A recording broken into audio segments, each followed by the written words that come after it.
I'm Amy Gordon. We all have a story to tell and a lesson to learn, and this is my story.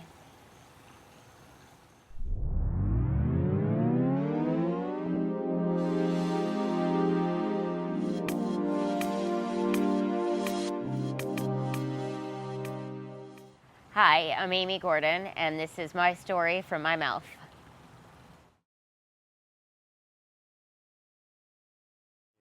I'm 44 years old. I'm originally from Pittsburgh, Pennsylvania, and I currently live in Palm Beach Gardens, Florida. I would say I had a very comfortable upbringing and never really worried about too many things. So would you say poor, middle class, or rich? None of them. I would say we were upper middle class.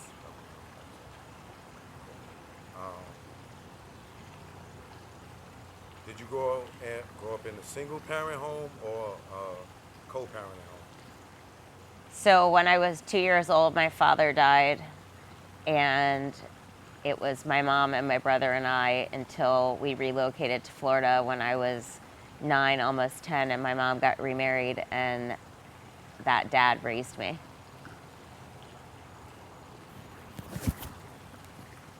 What would you say was, oh no. As a kid, what was your dream? What did you want to be? As a young child, I wanted to be an actress. Okay. All right. And what would you say was your first career choice? Well, my first career choice was making jewelry, and then making scrunchies. And I started doing that in the 4th and 5th grades, respectively. And then out of school, I got into like the real world and into sales.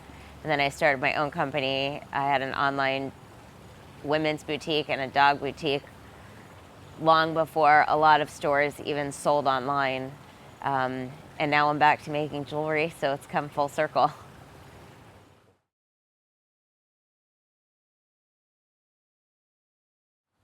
How far did you get in your education?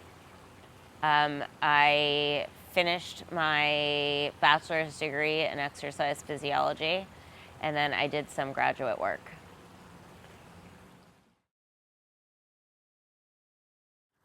At what age do you feel you became an adult? I feel like I became an adult when I was 8. And why? I was diagnosed with diabetes when I was 8 years old, and it's a grow up quick plan, and I had already been through losing my father and losing my grandmother. And when I was 8, I was pretty much able to take care of myself, so that's pretty much what I think.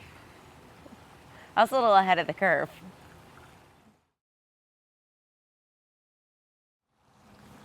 At what age did you make the career choice that everybody know you for?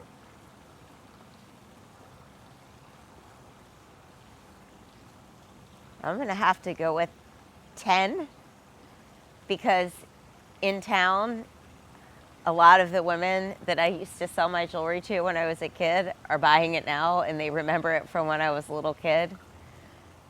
But there are a lot of other people that remember my online stores, and I made that choice, I think, at 27.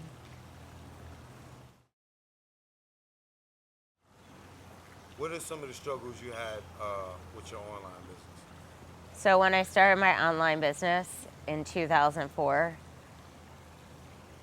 shopping online was in the more or less luxury or unique goods area was pretty new, and it was a little harder, I think, to get your name out there, and to get people to understand that shopping online was easy and convenient versus problematic,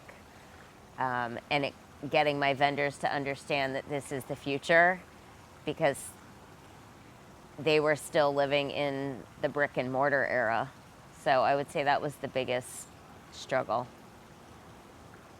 How did you overcome that? I spent a lot of money advertising. I spent a lot of money advertising, but I actually came up with the free shipping and free return shipping policy first. It was before Zappos did it, and they were second. And that really changed people's comfort level in ordering and not having to worry about paying to ship it back. So I think that was the key.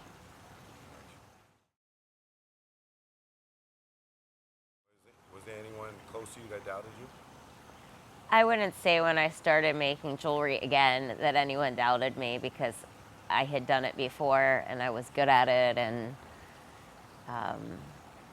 so no, I wouldn't say that. Then who was your biggest supporter? My mom is pretty much always my biggest supporter of my business endeavors. So she schleps around with me to go get my materials, go to trade shows, the whole 9 yards.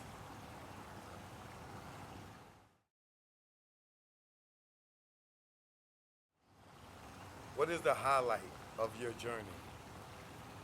Your overall, your life, your journey. What is the highlight? Of my whole life.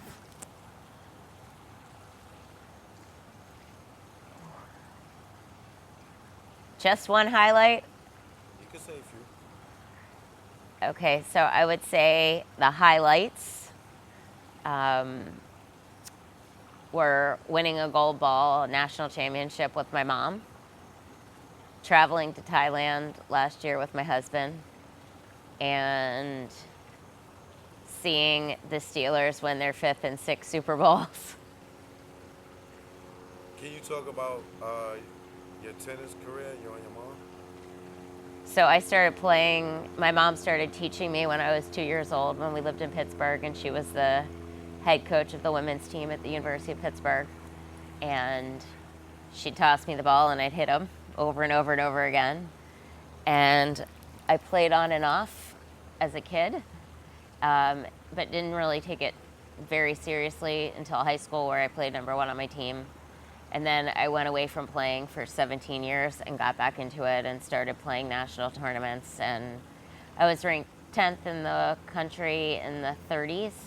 And then my mom and I were number 1 in the country and mother-daughter. And like I said, we won a national championship. And I'm still working to hopefully make our U.S. team someday. Who are some of your favorites in tennis? My all-time favorite male player is Novak Djokovic, hands down. I love him. I have a life-size cardboard cutout of him in my garage. I watch every match he plays. I love him. And on the female side, Monica Seles. She was incredible. She was my very, very, very favorite. So those are my favorites.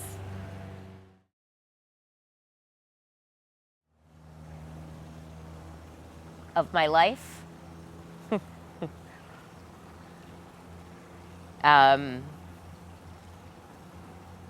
That's another one that's hard to pick just one. But Say several. I would say I was too young to process losing my father. But my grandmother's death was super painful. And then when I found out my dad had a car accident, that was going in to see him for the first time in the hospital, with a ventilator and a bed that rotated so he didn't get fluid in his lungs, and he was a mess. That would be another one. And then last, probably the day that I lived by myself when I lived in Maryland, and my friend was coming to visit me, and I was supposed to pick her up at the airport, I think at like 4 o'clock. And it was like right around the beginning of the winter solstice. And I guess I had gone to bed when it was dark outside. And the next thing I knew, my phone was ringing. This was like caller ID on a landline, and it said Ronald Reagan Washington National Airport. And I saw it, and I remember seeing that, and I picked up the phone, and my friend's like, Amy, it's Jolene, where are you? And I was like, Jolene, is that you? Click. She called back a couple times. And I guess by the time someone got to me, I had probably been unconscious for somewhere around 21 hours. I had had like severe hypoglycemia. I had thrown up on the floor. I had knocked things down in my bedroom. And it took me days to really piece back together what had happened. So I would say those were my really scary moments.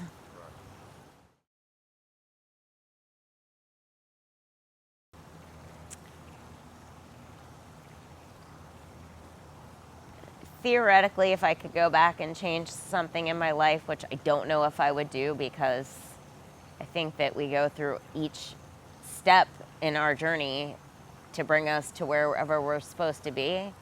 But I probably would have chosen to go to a different school and play tennis.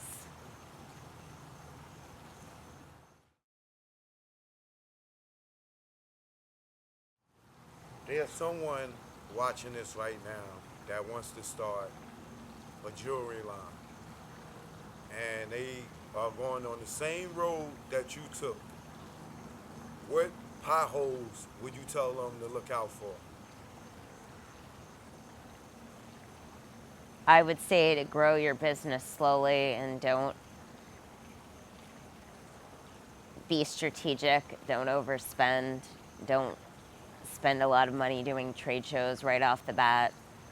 Just grow more organically. Don't put yourself in debt. I know a lot of designers that put themselves into debt, and I think it's a bad idea. And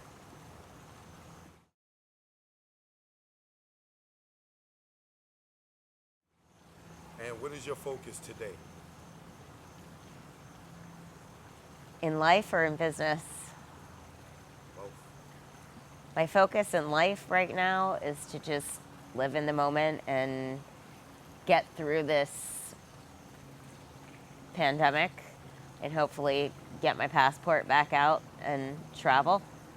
But until then, I'm just trying to focus on each day as it comes. And my focus in business is to just keep growing it slowly.